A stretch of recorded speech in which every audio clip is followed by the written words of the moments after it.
Morning పిల్లలు. నాకు నచ్చిన జాతీయ నాయకుడు డాక్టర్ బిఆర్ అంబేద్కర్. ఈయన మహారాష్ట్రలోని రత్నగిరి జిల్లాలో అంచివాడ అనే గ్రామంలో జన్మించారు. 1891లో రామ్జీ మాలోజీ సకోల్, భీమాబాయి అనే దంపతులకు ఇతను జన్మించాడు. నిమ్న జాతుల నాయకుడైన అంబేద్కర్ పూర్తి పేరు భీమ్రావ్ రామ్జీ అంబేద్కర్.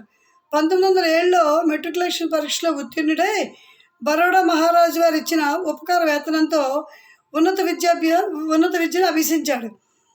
బొంబాయిలోని కళాశాలలో పట్టభద్రుడయ్యారు.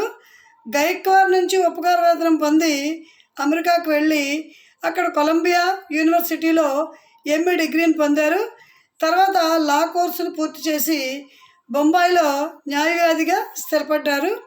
అంబేద్కర్ అస్పృశ్యుల క్షేమం కోసం బహిష్కృత్ హితకారిణి సభ అనే సంస్థను స్థాపించారు.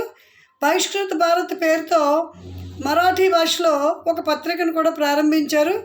శాంతియుత మార్గంలో అస్పృశ్యుల హక్కుల కోసం ఉద్యమం నడిపారు.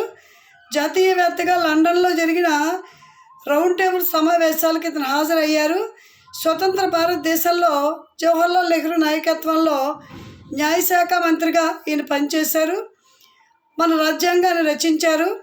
భారతీయులకు కరదీపికగా దీనులకు నిరుపేదలకు బతుకు మార్గం చూపించిన మహా వ్యక్తిగా పేరు పొందారు. జాతి యావత్తు అంబేద్కర్కు రుణపడి ఉంటుంది. ఈయన 1956లో డిసెంబర్ 6వ తేదీన మరణించారు.